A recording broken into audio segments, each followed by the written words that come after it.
Just ahead on CTV News. Holiday season is approaching and porch pirates are on the prowl. I'm Bryce Parker. We'll have more on how to keep your packages safe coming up on CTV News. What's on the menu at your Turkey Day feast? I'm Katara Jones. I'll tell you what some Prince Georgians are making coming up on CTV News. Plus, the Commanders lose to the Cowboys yesterday. Those stories and more on CTV News, starting now.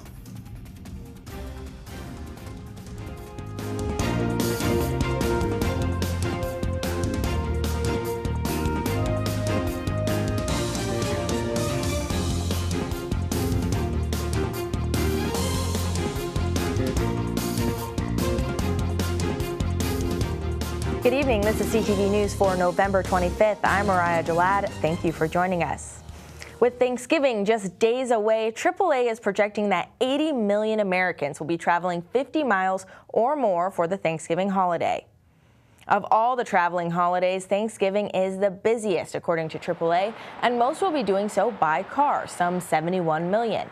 AAA says this year's projection reflects an increase of 1.7 million people over last year and 2 million more than 2019. So if you're one of in our region, the vast majority of people, in fact, more than 1.4 million will be driving to their holiday destinations, So if you're among those who will be driving, the very best day to drive and travel, if you have that flexibility, would be on Thanksgiving Day. We're expecting that Tuesday and Wednesday will be very, very busy days on the road. And coming back, of course, Sunday is always a busy day. And looking at the Monday after Thanksgiving, we're expecting to see high travel volumes on Monday as well. And an added bonus, gas prices are lower compared to this time last year. The average price of a gallon of regular gas is $3.11. And with big holiday sales like Cyber Monday coming up, it's the perfect time to get your holiday shopping done and maybe the most convenient with gifts showing up right at your door or at your holiday destination. The holidays are also a perfect time for porch pirates to get their hands on your precious belongings. CTV's Bryce Parker is in Lanham with more. That's right, Mariah. So nowadays, a mail carrier can drop off your package from the distribution center to your doorstep almost instantly. But just as fast as your package is getting dropped off, a porch pirate can come and steal your package who has been waiting for the perfect opportunity. With holiday season knocking on our doorstep, more packages will be circulating, giving more opportunities for porch pirates to be the Grinch to your Christmas gifts. 2023 saw $16 billion in lost items for Americans, and this year, the pattern does not look like it's slowing down. The Washington, D.C. metro region ranks in the top 5 of packages stolen across the country, with $230 million in lost revenue. Amazon packages make up nearly a third of the packages stolen, followed by the United States Postal Service at 18% and FedEx at 17%. So some ways that you can prevent or deter package theft include installing doorbell cameras. You can have a tracking number or a tracking device within your packages to ensure that you're cutting down on the time between when your package is delivered and when it's received. And lastly, working with neighbors to keep a watchful eye on your belongings. In Lanham, I'm Bryce Parker, CTV News.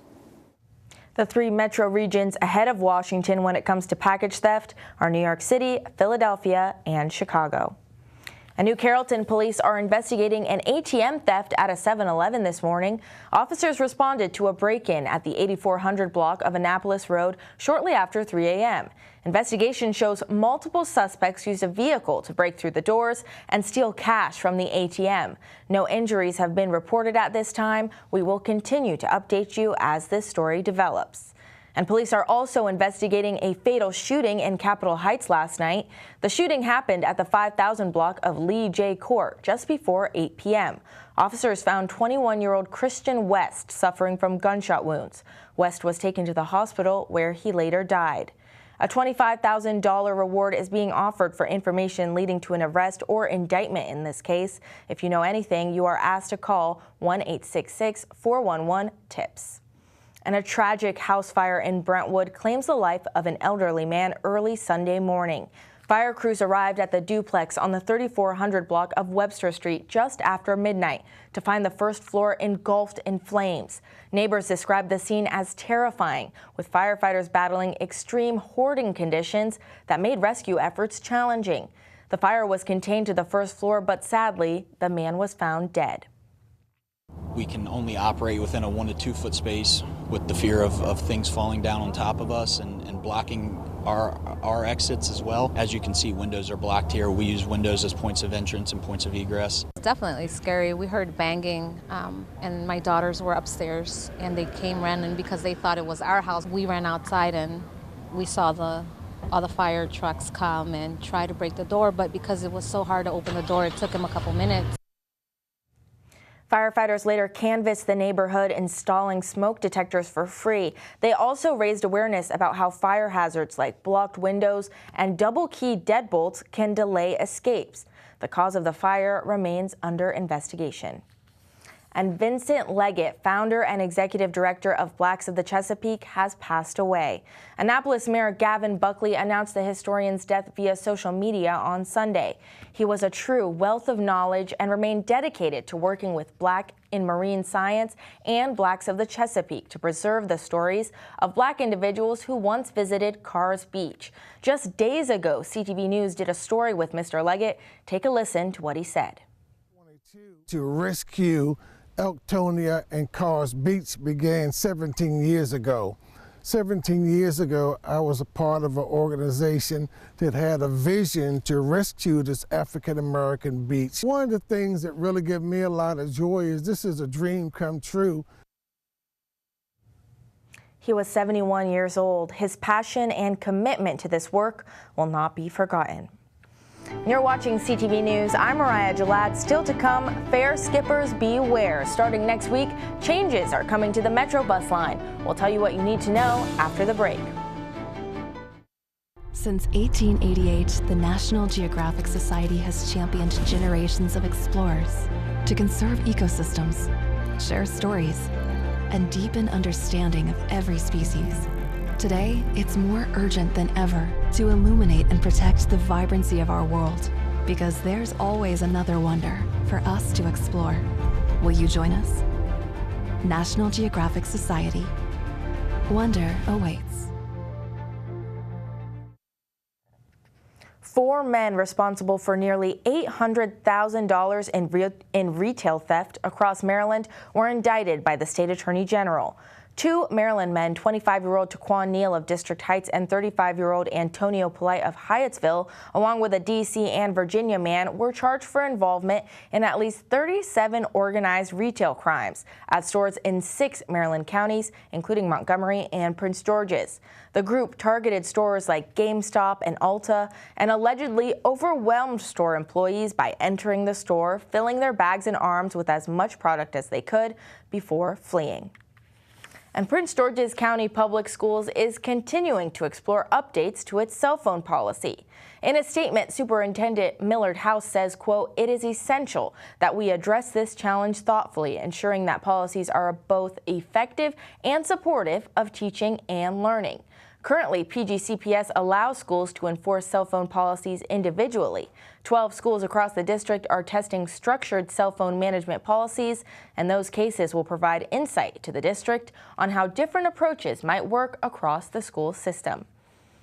And Metro is cracking down on fare evasion starting next week. General Manager Randy Clark announced a new effort to target riders skipping fares on Metro Bus, where recent data shows 3 out of 4 passengers don't pay.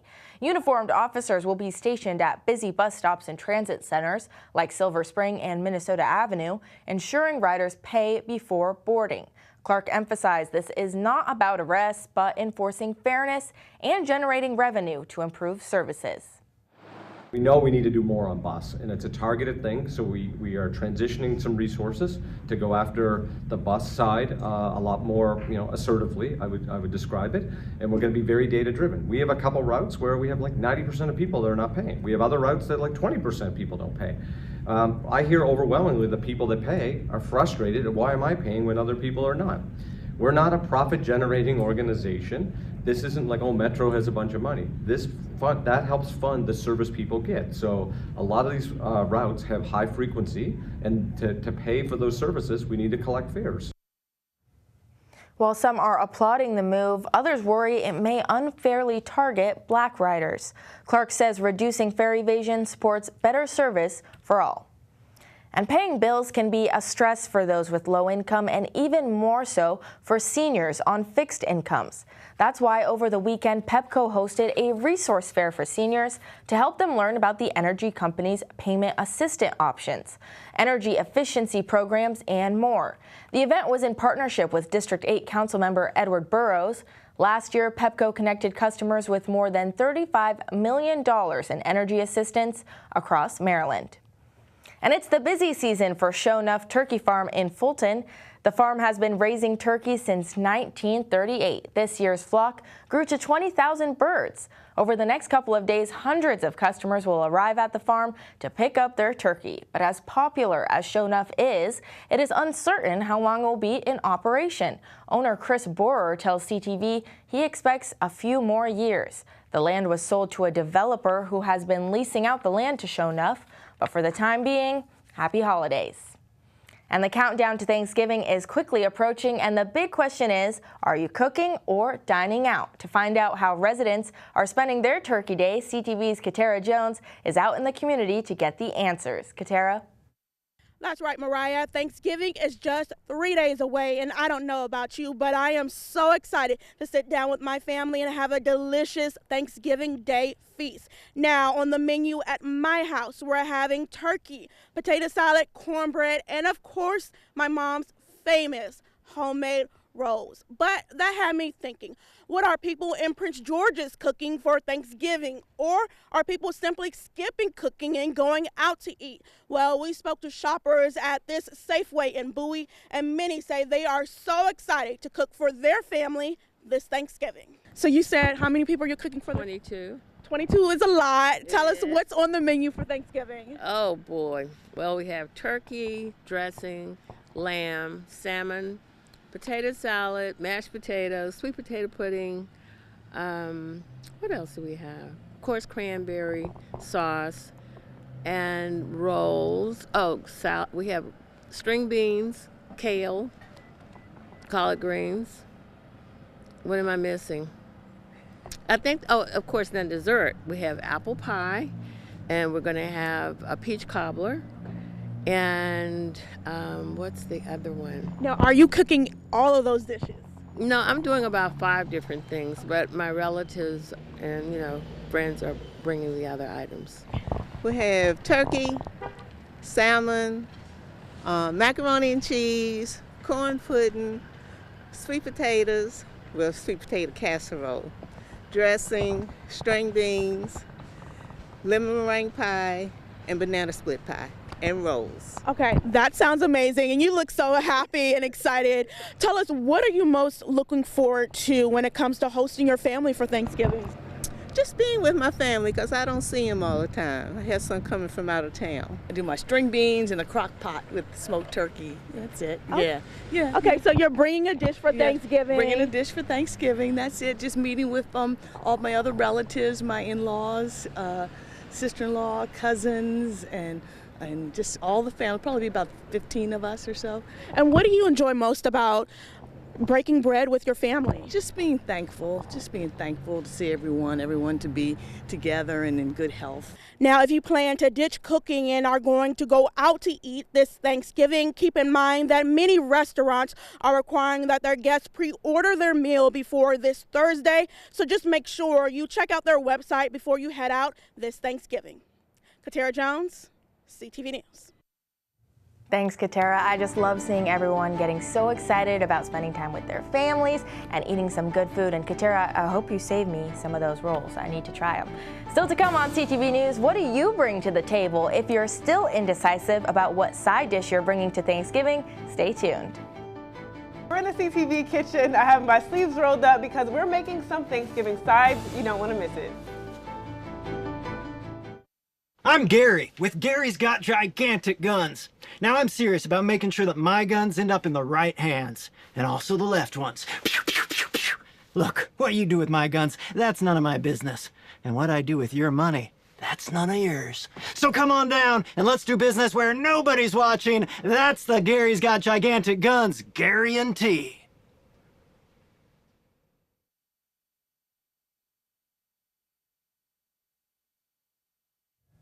Welcome back. Thanksgiving is just around the corner, and if you're still planning your holiday menu, we've got you covered. Our Michaela Newton is upstairs in the kitchen with Tia Colonel of More Than Just Sweets, showing us how to whip up some mouth-watering side dishes that are sure to steal the spotlight at your Thanksgiving table. Michaela, what's cooking? All right, well, hey guys, we are in the CTV kitchen. I have my sleeves rolled up because I'm joined here with Tia Colonel, who is the owner of More Than Just Sweets. And tell us what we're making today. Well, today we're going to be making a classic holiday favorite, sweet potatoes. Something that anyone can do, very easy to make and very tasteful. Nice, nice. So, all right, so tell us what are the ingredients? Because obviously Thanksgiving is right around the corner, so we're gonna wanna know what we need to buy.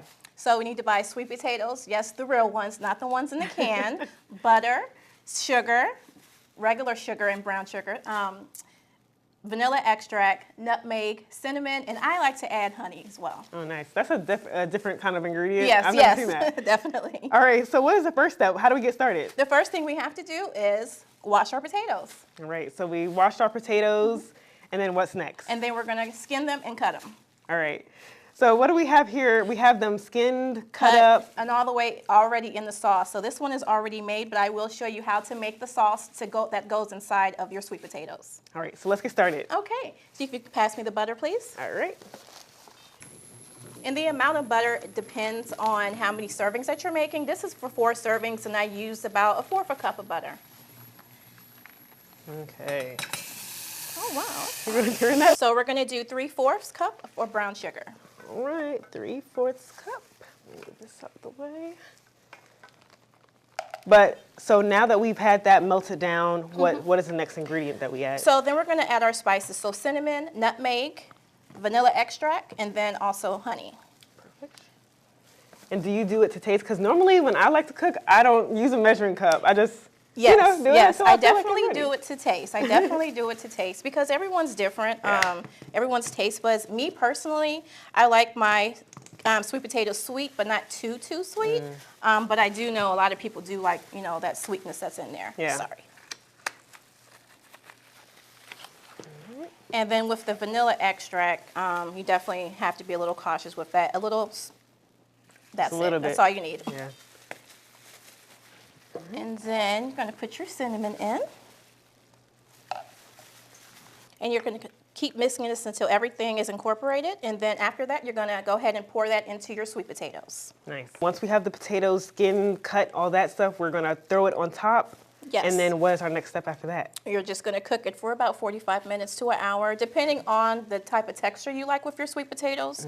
I like mine kind of soft. If you wanted them a little more firmer, maybe just 35, 40 minutes. After you've let it cook down, you're just going to put it in a bowl and it's going to be ready to be served. Nice.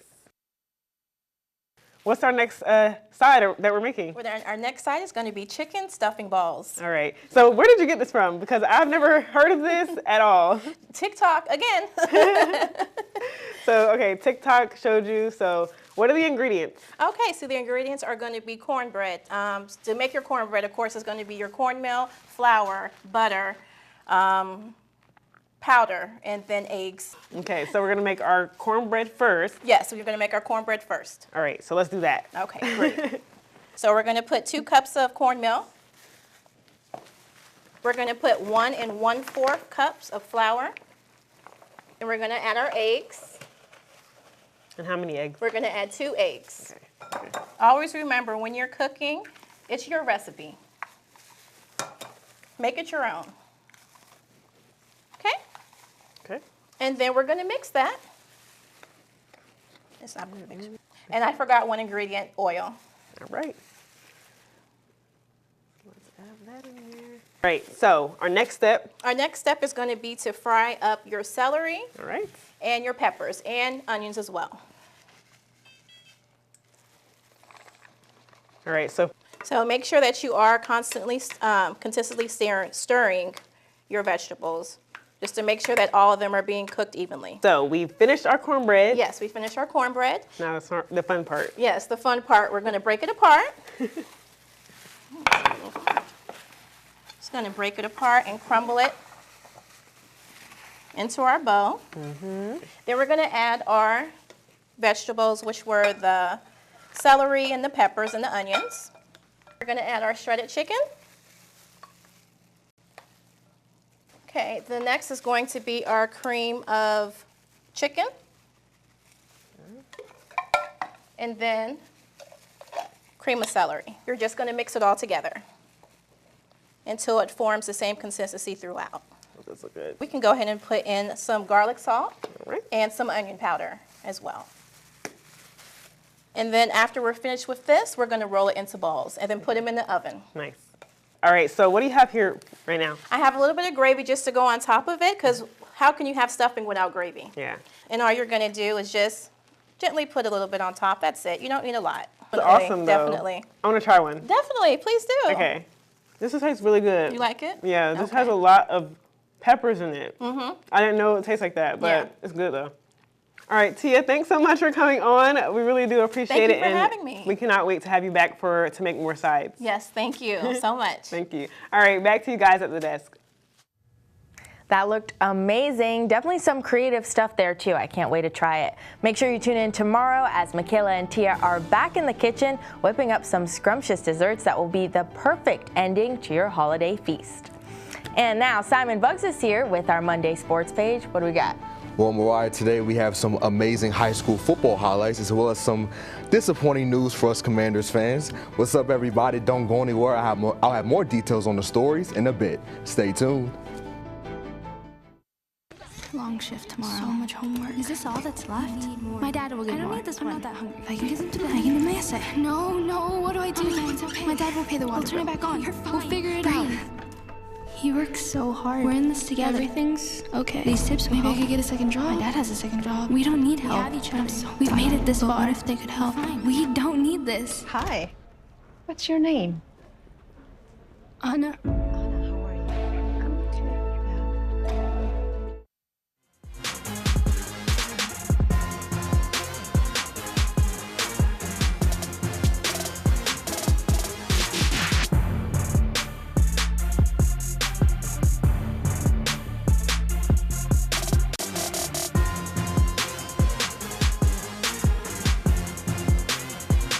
What's up, everybody? It's time for your Monday sports page. Go ahead and sit back and relax, football fans, as I have some highlights for you. We begin with Friday night as the Flowers High School football squad was over in Burtonsville taking on Paint Branch. And it was a low-scoring game so far. The Jaguars had a 7-0 lead on the Panthers going into the third quarter. Flowers held Paint Branch to being scoreless as plays like this pick from cornerback Aaron Hart towards the end of the quarter helped keep the Panthers out of the end zone. And Flowers was still on top 7-0 going into the fourth. The Jags' offense started to come alive as they finally got into the end zone again as QB Adrian Favors found running back Amonte Cox wide open for this touchdown pass. And Flowers was now up 14-0 on Paint Branch. The Jaguars' offense took the field again and scored again after another failed offensive drive by the Panthers. And now they had a commanding 21-0 lead over Paint Branch. Things began to heat up, though, as the Panthers' offense started to make some plays, scoring 2 touchdowns to cut the deficit to 21-14 with just a little over a minute left in the ball game. After a successful onside kick, Paint Branch's offense had a chance to tie or win the game, but Flowers' defense clutched up on 4th and 10, breaking up this pass to seal the deal. And Flowers survived a close one, beating Paint Branch 21-14. Meantime, over in Upper Marlboro, Wise took the field to host the Dundalk Owls. After a 3-and-out by Dundalk, the Pumas offense took the field and immediately began to make plays like this reception for a big gain by receiver Elijah Pedro on the first play of the drive. And Wise continued to air it out and strike first as QB Eric Wedge threw this beautiful touchdown pass to receiver D-Ray Edwards to go up 7-0 on the Owls. The Pumas defense made sure to make an impact early as well, causing this fumble on the Owls' next offensive drive. And Wise scored their second touchdown of the night, courtesy of this run from DeCarlos Young. And just like that, Wise was up 14-0 on Dundalk. The Pumas D caused another fumble soon afterwards, and Wise's offense was back at it. And the team furthered their lead as Wedge continued to show off his arm as he had a touchdown pass to running back Payne Nelson. And the Pumas went into the second quarter with a 21-0 lead over Dundalk. In the second quarter, Wise scored 11 more points, highlighted by Wedge making a nice throw on the run for a Pumas touchdown. and Wise went into the half up big, 32-7. And the Pumas moved on to their next round, beating Dundalk 39-14. Their next opponent will be Flowers on Friday. And Saturday afternoon, Frederick Douglass was in action as they took the field against Liberty. In the first quarter, that Douglass defense started off well, getting a pick on the Lions' first drive of the ball game. And the Eagles got the first touchdown of the game as running back Glenn Vincent III ran it in for 6 at the top of the second quarter. The Eagles then converted on a 2-point conversion to make the lead 8-0 over Liberty. But towards the end of the second, the Lions got on the board with this touchdown pass to make the score 8-7 in favor of Frederick Douglass. The Eagles continued to hold off the Lions as they scored again as Sean Howard showed off his hands, making this nice one-handed grab with a Lions defender draped all over him. And Frederick Douglass went into halftime up 16-7. The Eagles kept their foot on the gas in the third, scoring 2 more touchdowns, one from Tatum Myers and another one from Vincent again, who took it all the way for an Eagles tug. And Frederick Douglass kept their lead for the rest of the game, beating Liberty 36-13. Douglass will face off next against Dunbar on Saturday at 1 o'clock. Man, it was a great weekend for some high school football. Moving on to the NFL, the Washington Commanders took the field yesterday afternoon against a division opponent in the Dallas Cowboys. The game was a close one in the fourth, with Dallas leading 27-20 with 30 seconds left in the game. It wasn't until Jaden Daniels found Terry McLaurin open, and he housed it for 86 yards for a touchdown to cut the deficit to 26-27.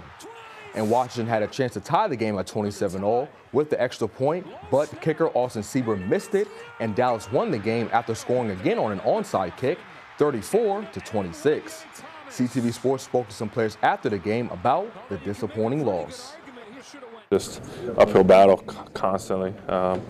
As an offense, we just didn't do our part, I feel like, to win a game. And ultimately, that is very frustrating as an offensive guy, as a leader on the offense, that we just could not execute at a high enough level to win the game. And we take a lot of ownership in that. And we got to reflect. We got to get better.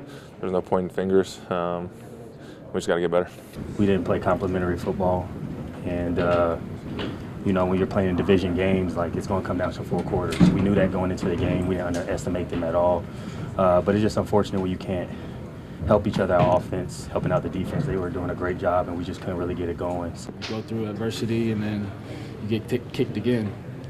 So it's pain. You know, it's not fun. It's tough. It's uncomfortable. Yeah, man, you just gotta take the lumps when you have them, and then go back to the drawing board. Dang, y'all.